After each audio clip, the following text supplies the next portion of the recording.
Good morning and welcome to our Sunday morning service for February 14th. From the Home Center Ministerial Team, our Minister of Prayer, Reverend Joe Pinecoffer, our opening prayer. Dear God, thank you for the strength and courage to handle the disruptive energies surrounding us in our world today. Thank you for shielding us from the fear and hate. And thank you for supporting us as we shine in a positive, creative, loving response to those disruptive energies. Your love and light are our shield and comfort. We pray that with your love and light in our hearts, we can transform the energies of fear and hate and show our world the peace and tranquility of your creation. As your light workers, we create in love and compassion in you, our image. May our world be blessed in all things and encompassed, God, by your love and your compassion. And God will accept forgiveness as a trifecta. Thank you. In love and light, so be it. Amen. Love. Thank you, Dick, for that wonderful prayer, by the way. Appreciate that. Yes, okay, so what I'm going to talk about today is conscious relationships. Thought that'd be a good Valentine's Day topic. So this year, Valentine's Day is on a Sunday, so how fortunate is that? We don't have to wait a whole bunch more years for it to come back. So, well, we do have to wait a whole bunch more years, like 6 or 7 years now, whatever. Bless St. Valentine for giving us an excuse to celebrate love and have a day dedicated to love. Appreciate that. Everyone needs love in some capacity, even you.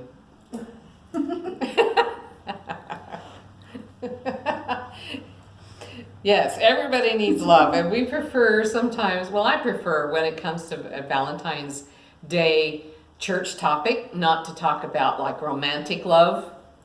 Everybody wants romantic love too, I would think. Well, maybe some. It's a good day to tease Jay.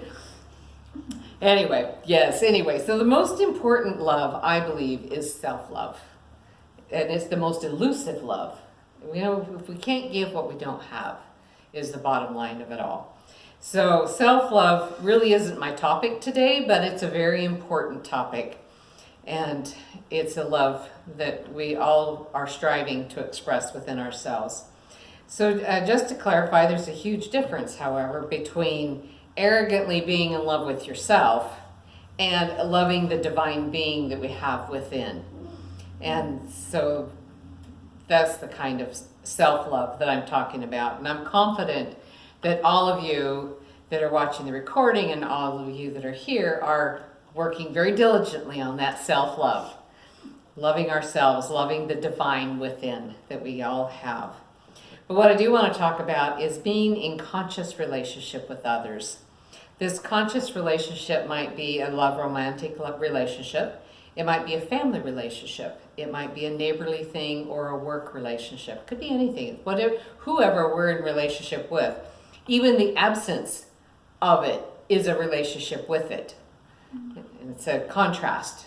We're in relationship with the absence of a relationship. That's still a relationship.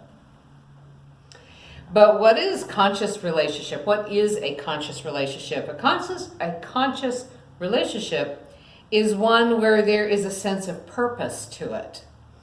Preferably on both sides of the relationship, there's a conscious awareness that there's a purpose for this coming together and being in relation with each other. But to have both parties participate in that purpose isn't essential. What's most essential is that you yourself are conscious and aware that this relationship has something to bring you. And a conscious relationship is what will be revealed about each other. It could be one of the things that happens within a conscious relationship.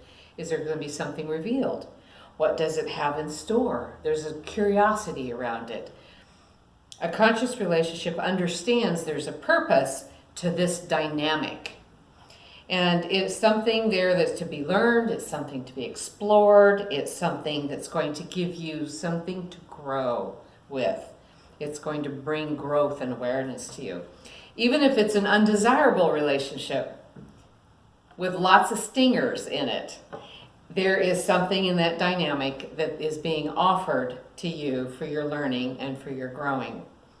God knows that when we step on a thorn and we get a thorn stuck in our paw or in our craw or wherever it sticks, that even if, bad things come from it, that we will be put in a position where we can pull that thorn out. And oftentimes thorns hurt worse being pulled out than they do going in.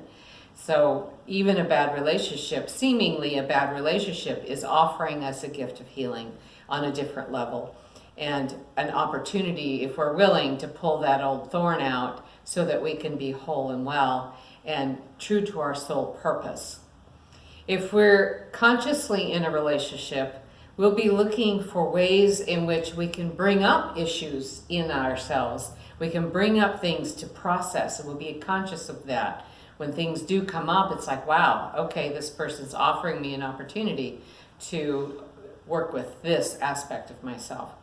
And we'll be saying thank you for showing me how I can improve myself, how I can be the best version of my soul's expression. We'll be also looking for experiences and blessings that come from the synergy of two or more where they come together. Two or more together brings more. And that beautiful synergy that happens when two or more people come together in relationship is another opportunity to be grateful and to say thank you for this more than what I could hold on my own. In a conscious relationship, we'll be aware of what we bring to the relationship as well. It's not just about what we get from it, but what we bring to it. What do we offer? What qualities are you or we bringing to every relationship that we're in with each other? And with that, I have a little story to tell about a friend of mine, a very dear friend. She was in a marriage that wasn't working, and she ultimately got a divorce and started a new life. And after a while, she really felt ready to have a new love relationship. And she came into my office at my workplace, and she came in so excited one day with this list of papers. She pulled it out and was so excited to share this list with me. And what she had done is she wrote down all the things that she had to offer in a relationship. She really did a lot of soul searching, and it was a beautiful list. But then she also wrote down a list of what she wanted to have from the relationship, or from a partner. So she had both. What she had to offer in a relationship was new to me. I had never thought of that before at that time. I had always prior to that thought of, well, what am I going to get from a partner? I want a partner with this and this and this and this quality. Okay, God, now go out and do your work and bring them to me. But she did the whole spectrum. She did the list of what she wanted, but she also had the list of what she had to offer. And I thought, wow, that's beautiful. It opened up a whole new way of looking at relationship building for me. Well, she committed to carrying this list in her purse, in her wallet, and she was committed to reading it every day. She pulled it out, she read it every day to affirm to the universe that she was ready and this is what she was ready for. Well, as you can guess, it didn't take very long, and there was this guy. Ooh. And she had met him at a book study. And of course it wasn't serious. No, it's not serious. It's just a friend. It's like, yeah, right. We'll see how long that lasts. It was fun. Well, anyway, it didn't take very long, and her friend made arrangements somehow, strangely enough, that nobody else showed up for the book study one night except for her. And there was dinner. How cute is that? Well, it was super cute to be on the peripheral and watch this relationship unfold. Well, as they got to know each other and they started comparing notes and sharing how they felt about relationships and what they were looking for, she decided to share with him her list of qualities that she was looking for in a partner, along with her list of the qualities that what she had to share or bring to the relationship. And he said, stop right there. And he went and got his list out of his wallet. And he had a list also of what he wanted in a partner and what he was looking for. I mean, what he was looking for in a partner and what he had to offer. And it's like they were just gobstruck with each other. So then they compared their lists, and it was a perfect match. What she was looking for in a partner is what he had to offer, and vice versa. And it was just beautiful. And when she came into my office the day after that, comparing of their list, she was just so excited. She was shaking and she was crying, and it's just like, oh my God, I can't believe this. But it was so beautiful. Well, I'm sharing this because to me, this is a perfect story of being in a conscious relationship. She consciously chose and did a lot of soul searching. It wasn't just seeking a feeling, and of course she was a very mature person, so the older we get, the more conscious we usually become. Usually, I say. But nonetheless, it was a very conscious thing that both of them had done in looking for a partner relationship, ultimately a marriage, and they're still very happy. So it's quite lovely. But too often in partner relationships, people are looking for a particular feeling, or they're looking for another half to fulfill their missing parts. And that isn't really what we want to come into a relationship with or for, because love is a practice. Whether it's a love in a family with a family member, love in a partner, love with our coworker, there's always a love that's an underlying feeling. Doesn't have to be romantic love, of course, but love is a practice. We're always practicing at love, just like they call it practicing medicine. They're always practicing medicine. We're always practicing love. It's not a destination. It's not a place you arrive to and then you're done. Whoo, accomplished that, out of here, kind of thing. Because then it is out of here. Because we've accomplished it, now it's time to move on, because we're always looking for growth. It's a practice of stretching. It's a practice of growing, accepting, forgiveness, learning how to forgive, learning honesty with ourselves and with another person. And we're learning vulnerability and learning how to show up for them and for ourselves. So a relationship is at the end of the road when we stop growing in the relationship. That's when people become bored. They feel like there's something missing. It used to be so good and so great, and now it's not. It's because you stopped growing. And sometimes you grow apart, and sometimes you don't. Sometimes you grow together. That's your ideal, is to grow together, but sometimes that doesn't happen. When we stop growing, a part of our soul dies, because the soul is designed to continue to grow. It's always on a quest for growth. That's the law of the universe.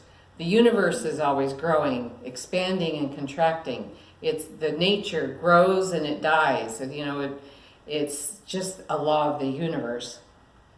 A conscious relationship isn't attached to the outcome of the relationship.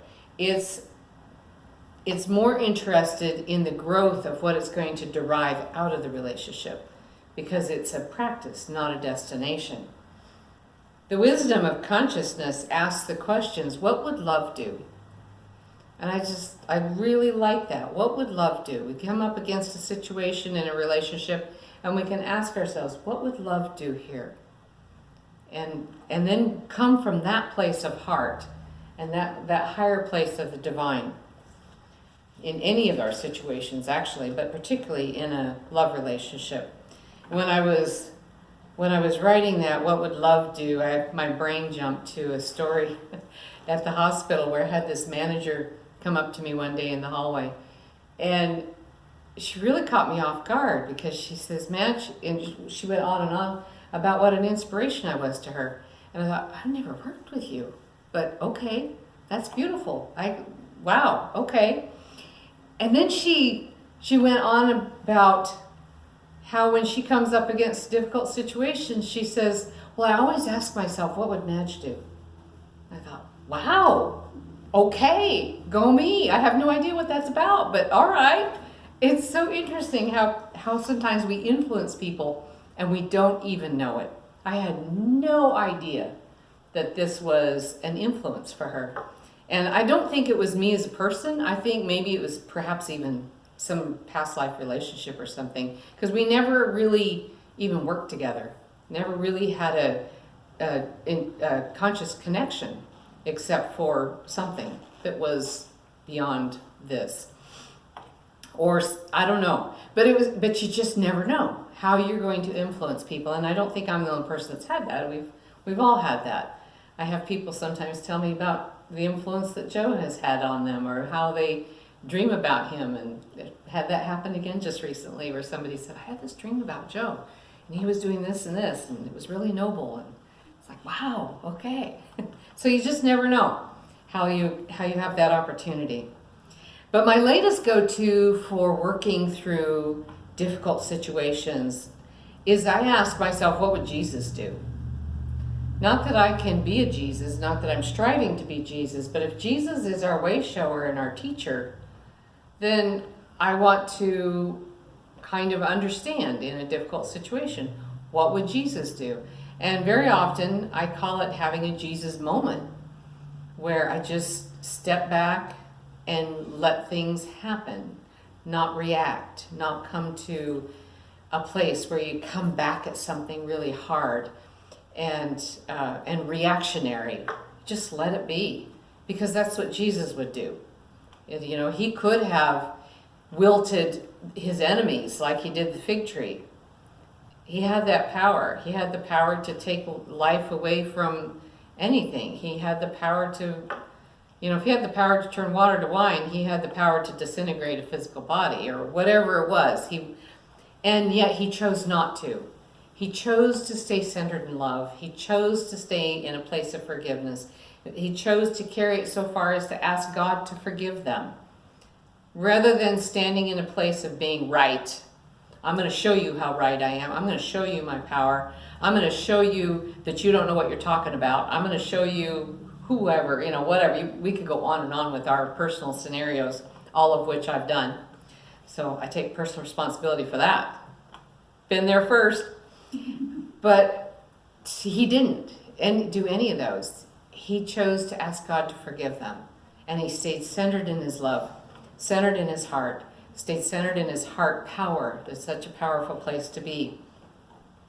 And as I was visualizing this and recalling how that feels to say, what would Jesus do? I was seeing Jesus's heart in the middle, holding the energy of the earth and holding the energy of the divine, and bringing those two together as we do through our chakras, and holding that heart center for the planet and for humanity. And he did it in such a powerful way in our story of Jesus that 2,000 years later, and it's still holding true. It's still holding that divinity for us as a guide and a teacher and a truth. And it's something that we can all strive to be and to do. Not that we can, but that we should be, or I should be, striving for that, speak in first person and personal responsibility. Because that's another aspect of a conscious relationship, is to take personal responsibilities for your own stuff and for your own reactions, and realize that a reaction to something is your choice. You can always choose how to react. If you're angry, if you're hurt, if you're sad and mad, in love, in a state of joy, that's your choice. That's the one place we always have control for. And so that's a conscious relationship. So let us open our hearts and be available and conscious and present in our relationships. Take ownership of our beliefs, our stories that are alive within us. And let us have the courage to grow and learn, even if it might mean that we outgrow our relationship. That's a very courageous place to stand. And you never know what that will be until you actually stand in that place that says, I'm going to continue to grow, even if it doesn't fit this relationship anymore. And sometimes it might be the inspiration the other person needs to grow with you. You never know how that's going to fall, but have the courage to continue to grow. Because as soon as you stop growing to please another person, a part of your soul starts to fade. a part of your soul starts to die away, and you're not being who you really are from the soul level, and you're not fulfilling your purpose. Because remember, in the beginning I said a conscious relationship is knowing your purpose. So always be within that.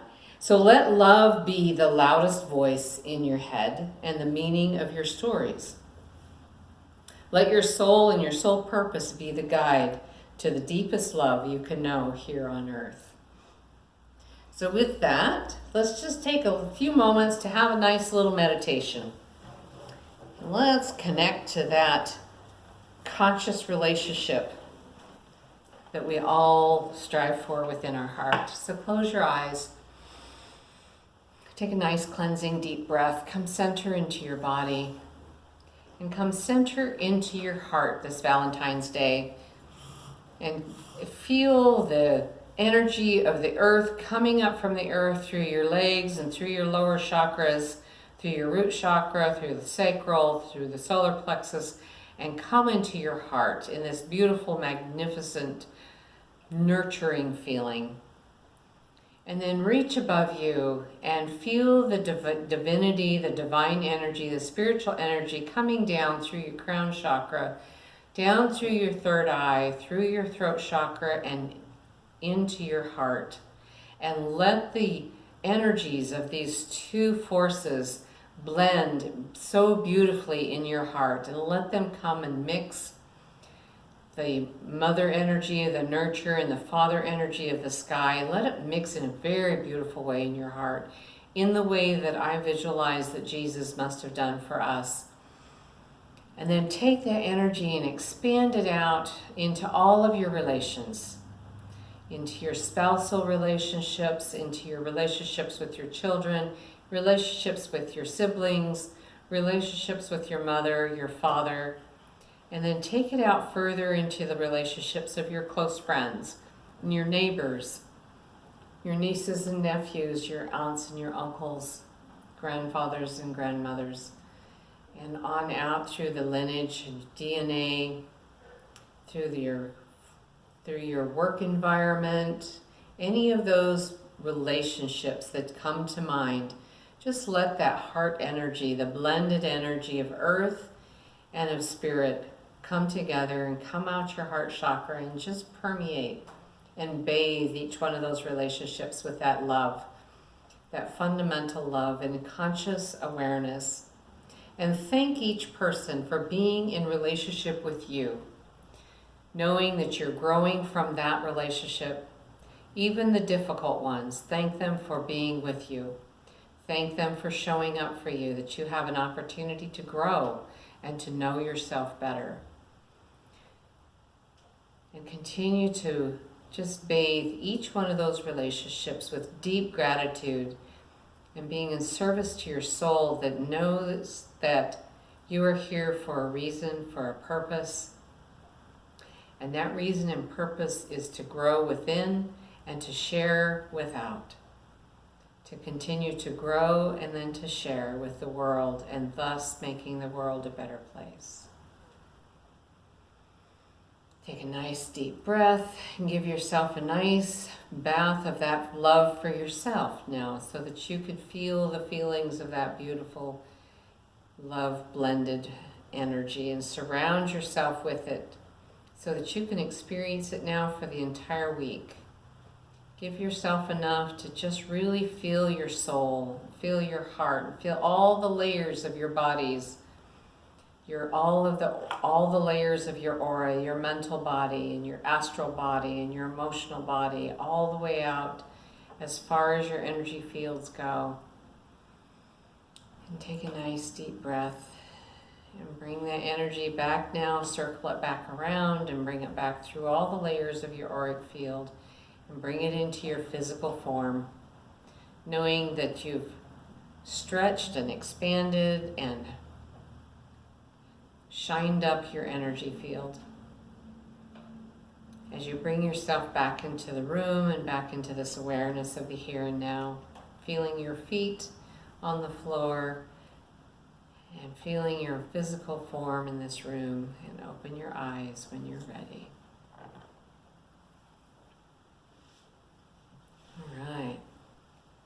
Thank you so much. You can go ahead and turn it off. Arms around the world, around each other. Arms around the world, sisters and brothers. Arms around the world and we discover. Arms around the world there.